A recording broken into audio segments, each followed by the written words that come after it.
చిన్నప్పుడు మేము ఒక ఆట ఆడుకునేది. పెద్ద పులి వస్తే భయపడతావా అని దోస్తుగాళ్ళతోనే ఆడుకునేది. మీరు ఆడుకున్నారా గా ఆట?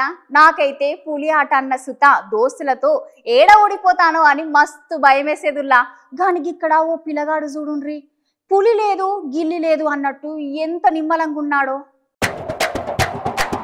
మంచిగా చూడురి, ఇంట్లోకి వచ్చేది పిల్లి కాదోళ్ళు, పెద్ద పులి. చిన్న పెద్ద అనే తేడా లేకుండా పులి కానొచ్చిందంటే చాలు ఉరుకుడు ఉరుకుతాం.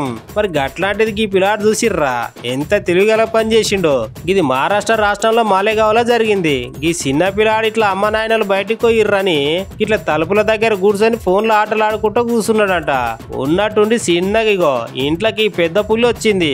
మరి నెస్స మందికి ఇట్లా పులిని చూడంగానే పరిశాన్ అయి పానాలు అరసేలా పెట్టుకొని పరుగులు తీస్తారు కదా. కానీ ఇక్కడ ఈ పిల్లగాడు ఏం చేసిండో చూడుర్రి.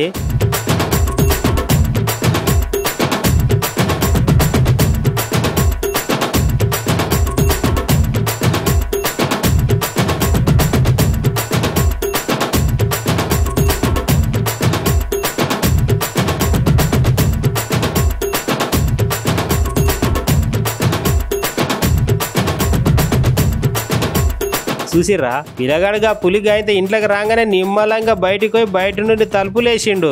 గదే ఒక్క నిమిషం గట్ల చేయకపోతే ఎంత పని అయిపోతుండే కదా. కొంచెం సేపు అయినాక పిల్లగాని వాళ్ళు అమ్మ నాయనలు రాగానే ఈ ముచ్చట చెప్తే వాళ్ళు పోలీసులకు చెప్పిర్రు. తర్వాత వాళ్ళు వచ్చి పులిని పట్టుకొని పోయి అడవిలలో ఇడిచిపెట్టిర్రు.